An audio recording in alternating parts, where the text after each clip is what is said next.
Hi, this is our third part of some brief teachings about what I like to refer to as visioning, the time when we go seeking vision in whatever way we may do that. And I've talked about expectations, and I've talked about what not to carry. And one of those things not to carry was food. Now, I want to say this right at the beginning. The idea of this is to support yourself, to not sabotage yourself by bringing things along that just don't work. But if you are the kind of person who's hypoglycemic and you need a little bit of food every day, bring a little tiny bit of food. Set a time to eat it, and that's it. Finish. So don't make it a big deal. You don't want to make a big deal out of that or anything else. So I'll go on with the rest of the teaching, having said that. So it's like, yeek, no food. Well, I think it takes a month and a half or so for you to die of not eating. Certainly less without water. But on most of these, I'm recommending that people, take some water. So many people are not healthy and strong enough to go without water for many days. So, if you're doing something shorter, certainly you could do without water. Any distraction, just keep it away. But the idea really is to cleanse and clear. And when you stop the doing of a digestion, then it allows time for your body to cleanse, to release. And, it was natural for primary people to do that kind of fast, to not have food. They didn't have a refrigerator to go to or a store to go to.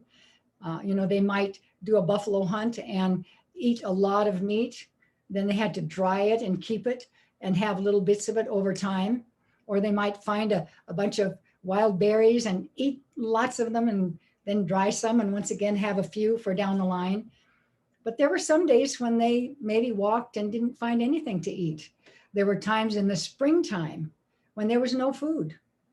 Even just when it gets warm in spring doesn't mean there's food. It takes till autumn to get berries and all of that.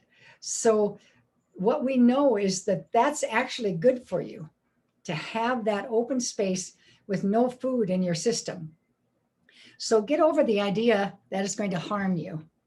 It's going to be great for you so that you can let go, let ketosis come in, literally. One of my teachers was saying the other day, he said,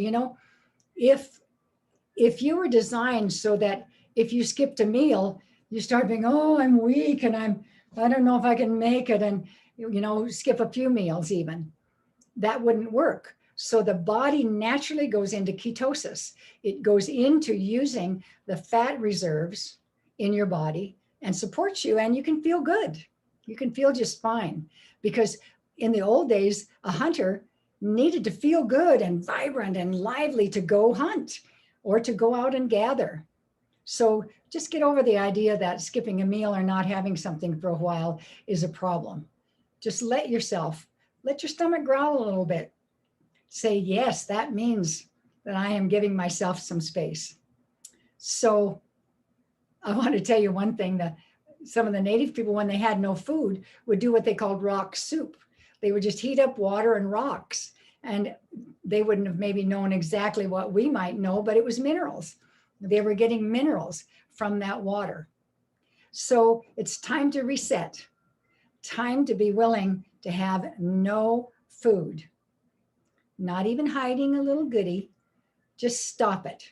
You grow up and get it, that if you really want a vision, if you really want to call vision, if you want to cleanse and clear yourself to hear, to feel, to see what it is you want to see that's next for your life, no food. Even the name of vision quests among my people is fasting. You're fasting from everything. So enjoy. Have a wonderful fast.